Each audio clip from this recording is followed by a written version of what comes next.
A very good afternoon. You're watching the midday news on Rajya Sabha television. My name is Aishwarya Kapoor. Here are the headlines.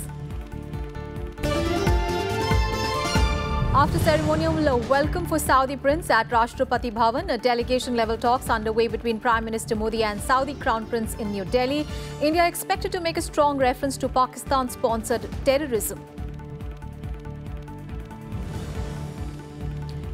Global pressure mounts on Pakistan over terror. New Zealand Parliament passes motion denouncing PULWAMA attack.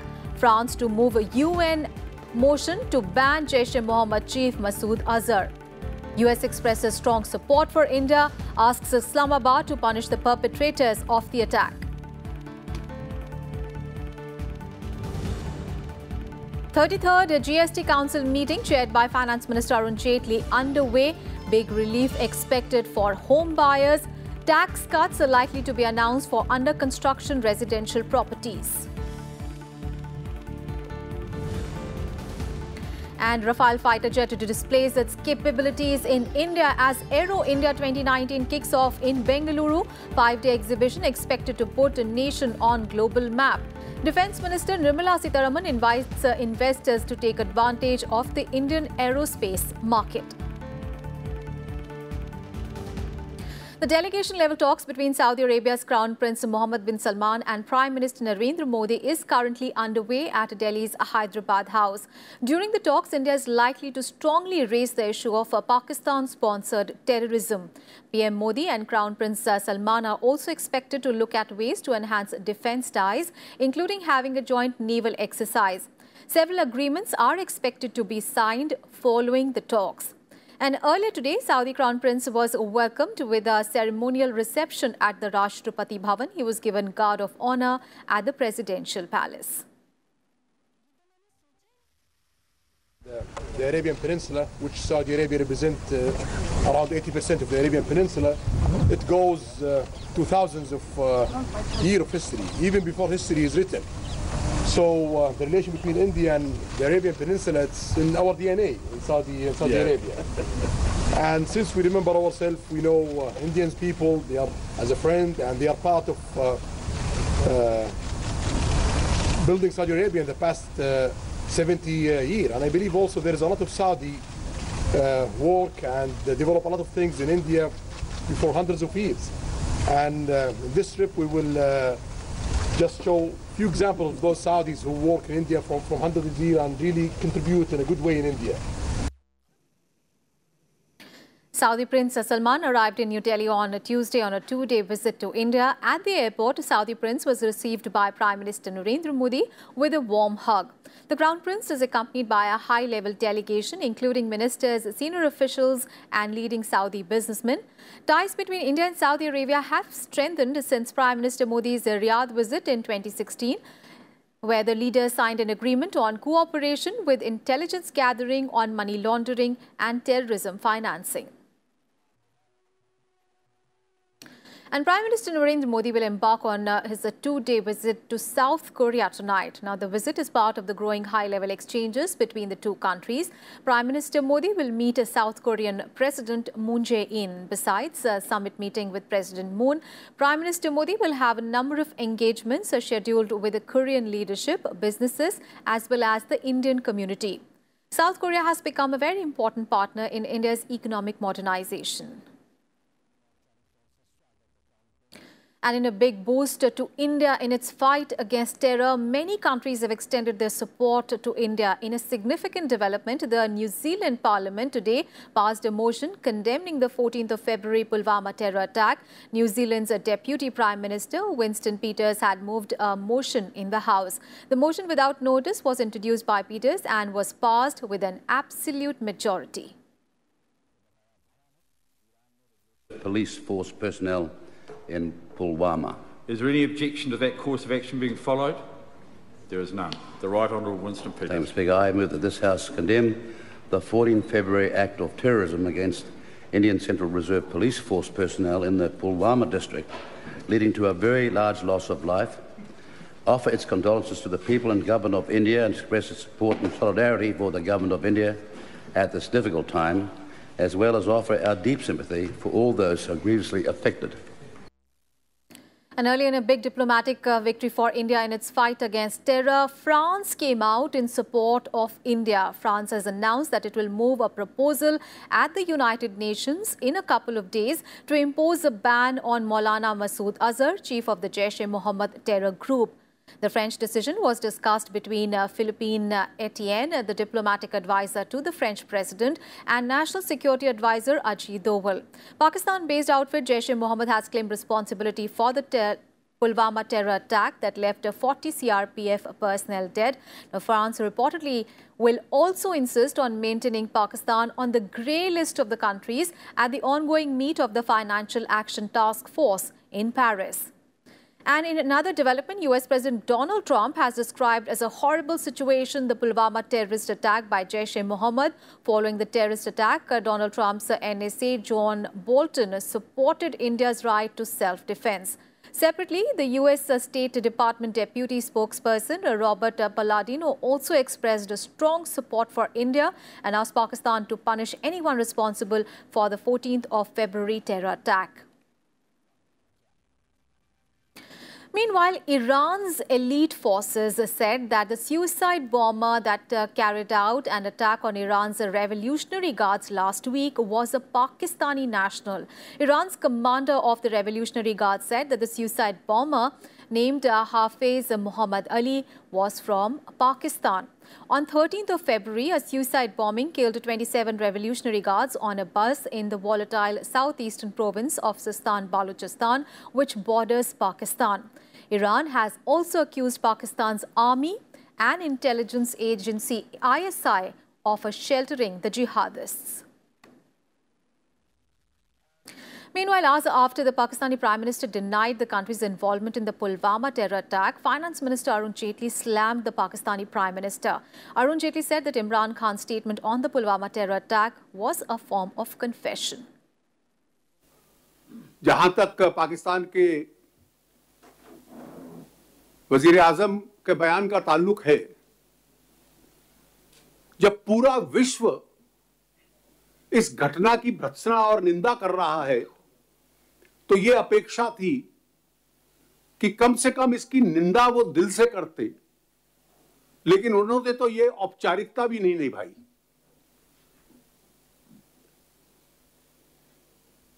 जिन परिवारों ने अपने प्रिय नौजवानों को खोया, उनके प्रति सहानुभूति तक नहीं। और यह कहना कि मुझे इंटेलिजेंस दीजिए, इसमें इंटेलिजेंस का क्या सवाल है? जो हैंडलर्स थे जिन्होंने यह अपराध करवाया, जैशे मोहम्मद के लोग, उन्होंने तो सार्वजनिक कबूल कर लिया है कि हमने करवाया। वो पाकिस्तान में है, भावलपुर में है, और जब अपराध करवाने वाला, आतंक का अपराध करवाने वाला यह स्वीकार कर रहा है, तो फिर अप्रत्यक्ष इंटेलिजेंस देने की क्या जरूरत है?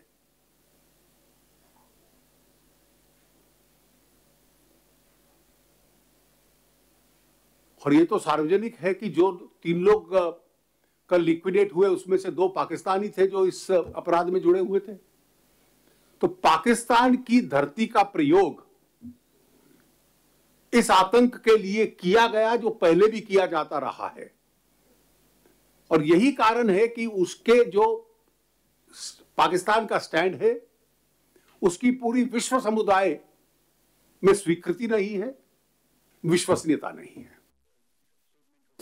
And in a sharp retort to Pakistan Prime Minister Imran Khan's claims that his country was nowhere linked to the PULWAMA terror attack, now India has said that it is not surprised that Islamabad refused to acknowledge the attack as an act of terrorism.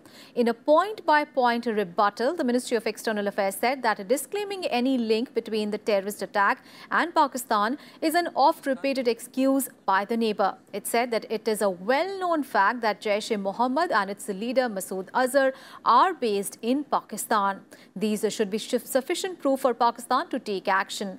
MEA spokesperson Ravish Kumar also described Imran Khan's offer to investigate the matter if India provides a proof is a lame excuse. He cited a lack of action by Pakistan in the 26/11 Mumbai attack case and also in the Pathankot attack case, despite being provided ample proof.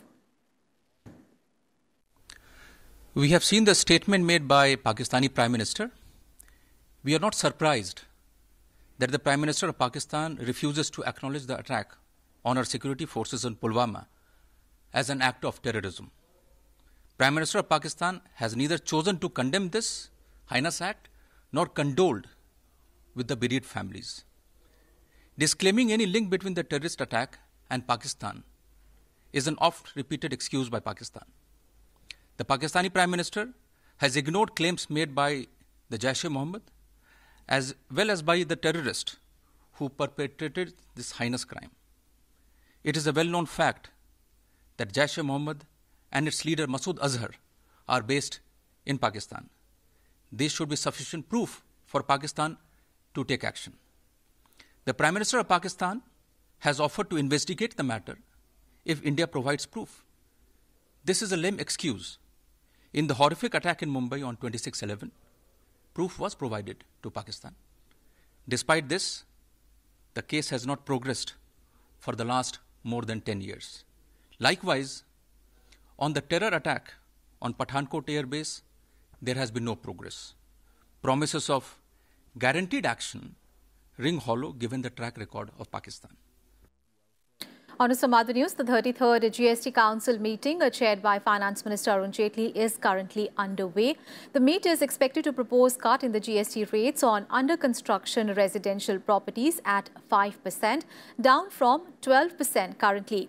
At present, a 12% GST is levied with the input tax credit on payments made for under-construction property or ready-to-move-in flats where completion certificate has not been issued at the time of sale. The group of ministers also endorsed a tax of 3% on the affordable housing category, down from 8%.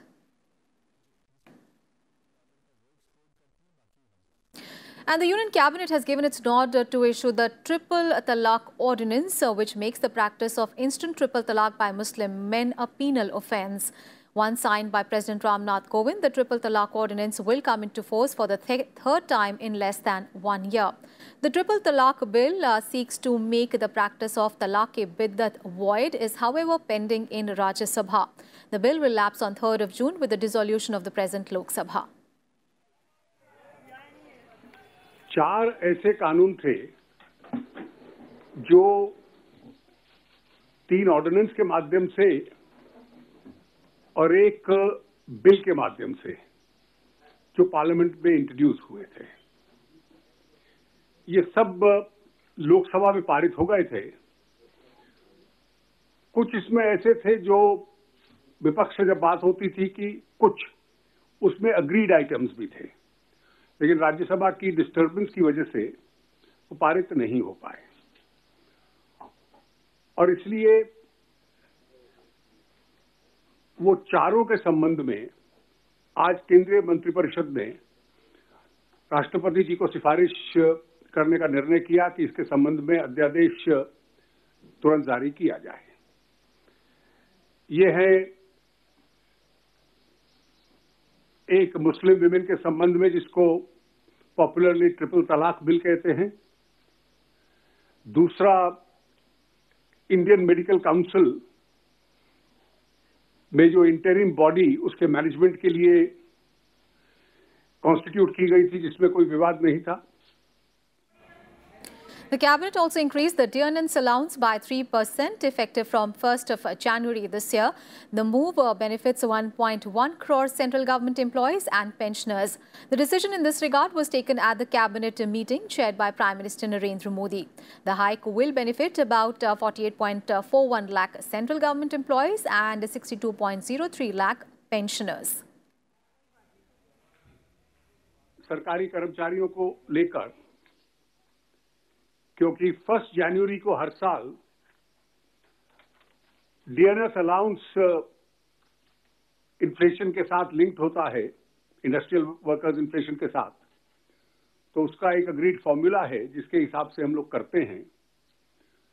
तो अभी तक 9% था जो 7 पे commission की salary थी उसके ऊपर, 3% उस फॉर्मूला के हिसाब से और ऐड हो गया और वो 9% से 12% कर दिया गया।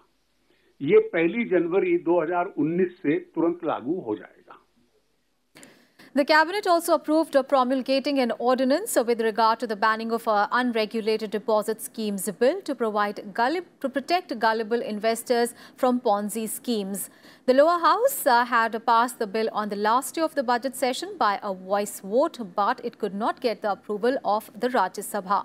The Cabinet has requested the President for the promulgation of the unregulated deposit schemes ordinance. The proposed ordinance will immediately tackle the menace of illicit deposit-taking activities in the country. The Ordnance Factory Board has received a bulk production clearance from the Indian Army and the Defence Ministry for the production of 114 Dhanush artillery guns. The Defence Ministry said in a statement that Dhanush is the first long-range artillery gun to be produced in India, and it is a major success story of the Make in India initiative. The gun is equipped with the inertial navigation-based sighting system, auto-laying facility, on-board ballistic computation, and an advanced day and night direct firing system. In midday news, we'll slip into a very short break. News and updates continue on the other side. Stay tuned.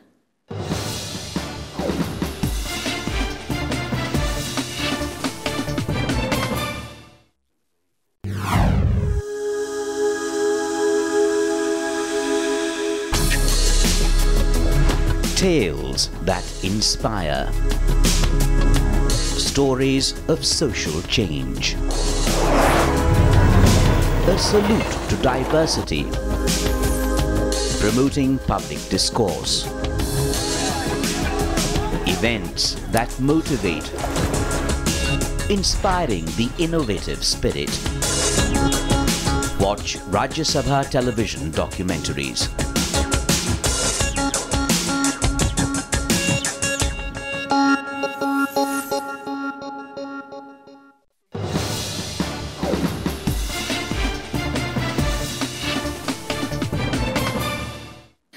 President Ram Nath Kovind inaugurated the International Conference and Exhibition on Energy and Environment Challenges and Opportunities 2019 in New Delhi today. The event is being organized by the Central Institute of Mining and Fuel Research, Dhanbad, which kicked off from today till 22nd of February. Around 1,000 delegates from India and abroad will participate in the conference, including policy makers, regulators, entrepreneurs. Young researchers and students will also attend the conference. The three-day conference aims to deliberate and identify the research and development needs to innovate new techniques, technologies and applications for clean, safe and symbiotic sustenance of the society, environment, energy and industries in the post-2020 era. Along with the conference, an industrial exhibition is also being organized in the Vigyan Bhavan lawns, and which will run parallel with the technical sessions. Vice President Venkaiah Naidu is in Andhra Pradesh, where he will inaugurate several development projects in the state. The Vice President first visited Tirupati, where he laid the foundation stone for the extension and strengthening of runway for the Tirupati airport. Addressing the gathering, the Vice President said that the aviation sector is the key in promoting connectivity and creating jobs. He added that the aviation sector plays a very important role in promoting tourism and businesses and in providing timely medical and humanitarian aid in the times of calamities. Later in the evening, the Vice President will reach Nellore by a special train from Renigunta, where he will inaugurate the Necklace Road. The main purpose of this road is to develop the Nellore tank as a tourism hub and to provide a pastime activity for the residents of Nellore. The Vice President will also inaugurate several developmental projects proposed by the government of Andhra Pradesh. Prime Minister Narendra Modi has cautioned the youth against drug use at the launch of a Drug-Free India campaign at Guru Jambeshwar University in Haryana. Speaking via teleconferencing, the Prime Minister said that drug money is used by anti-social elements for various illegal activities, including the funding of terror operations. The Prime Minister also appealed to the people to adopt a sensitive approach while dealing with the victims of a drug and also show misguided youth the right path by connecting them to the society. जिस पैसे से drugs खरीदी जाती है उसी पैसे का इस्तेमाल हथियार और गोलियां, बम, बारूद और बंदूक खरीदने में किया जा रहा है और आखिरकार उन्हीं हथियारों से हमारे सैनिकों को मारा जा रहा है। हम में से हर कोई अपने देश से प्रेम करता है, तो फिर उन लोगों का साथ क्यों देना, जाने अनजाने में भी क्यों देना, जो हमारे भारत को नुकसान पहुंचा रहा है। And the 12th edition of Asia's premier air show, AERO India 2019, began at Yelahanka Air Force Station in Bengaluru today. And in her inaugural remarks at the AERO India 2019, Defence Minister Nirmala Sitharaman invited the investors to capitalize on the ecosystem in aerospace and other sectors in India, which offered a big market for the defence manufacturing. Sitharaman also made a strong pitch for Make in India and referred to a slew of initiatives taken by the government, including permitting 100% FDI in defence manufacturing. We are also from the Defence Ministry ensuring that procurement orders are given to Indian vendors who either with their own technology or technology in association with a company, the original equipment manufacturers who can come from different parts of the world, start producing here. You have an assured market. You have an assured, in fact, a captive buyer in the Indian Armed Forces. And therefore, it is possible for you to achieve the dream of Make in India with your own innovation, the startups, with your own capital because of the various venture capitalists who have come here, and because government has eased the FDI norms. 100% FDI is possible now in the defence sector. So I invite all investors to consider to capitalize on the ecosystem which prevails for aerospace and other segments which can help manufacturing in India. We are also working on a very comprehensive strategy, and we have come out with a vision 2040 so that aviation sector by then will be probably maybe second or the first in the world. And to do that, we are working on a very, very focused action plan. As per Boeing, India would need to buy 2,300 new aeroplanes in India.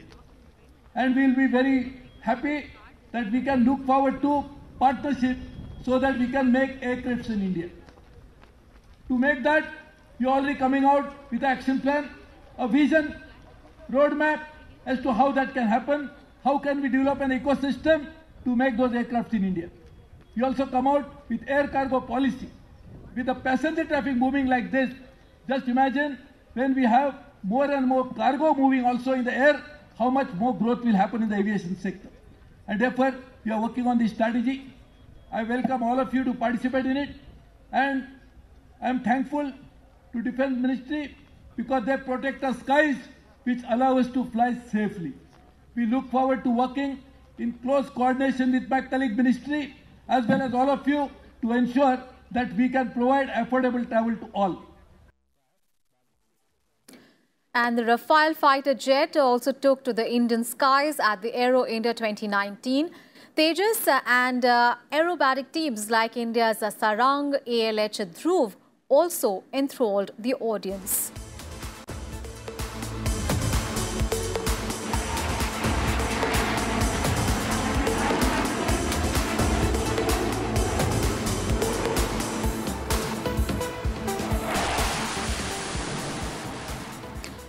And on to some other news. Robert Vadra appeared before the Enforcement Directorate in connection with the money laundering case probe today. Vadra reached the Central Agency's office in Delhi in the morning along with his lawyers. Now, this was a scheduled appearance of Vadra before the investigating officer of the case in a criminal complaint related to the allegations of money laundering to the purchase of assets abroad. Robert Vadra skipped the summons on Tuesday, citing bad health. The ED case against Robert Vadra relates to the allegations of money laundering in the purchase of a London-based property worth 1.9 million British pounds, which is allegedly owned by him. Robert Vadra has been questioned by the ED in this case for 23 hours over 3 days of deposition earlier this month. And hearing in the Kulbhushan Jadhav case at the International Court of Justice, or the ICJ at The Hague, will continue for the third day today. On Tuesday, Pakistan responded to India in the case, insisting that the Indian Navy officer Jadhav was a spy and not a businessman. Meanwhile, Pakistan was also snubbed at the ICJ on day 2 when it sought for a replacement of an ad hoc Pakistani judge during the hearing of the case. Pakistan's Attorney General Anwar Mansoor Khan said that his country's ad hoc judge to the ICJ had suffered a cardiac arrest on Monday during the first hearing of the case and requested that his replacement be sworn in before he could make his argument. However, the ICJ president overlooked the plea. Earlier on Monday, India demanded Kulbhushan Jadhav's release and the annulment of Pakistani court's verdict. Ex-Solicitor General Harish Salve, representing India, urged the UN top court to declare the continued custody of Jadhav without consular access as unlawful as per the Vienna Convention. India's plea came as the top UN court began a 4-day public hearing in the Kulbhushan Jadhav case on Monday. Remember, Jadhav was sentenced to death by a Pakistani military court on the charges of alleged espionage on 11th of April 2017, following which India moved the ICJ, challenging the verdict. And with that, we wrap up this edition of Midday News. Thanks for watching.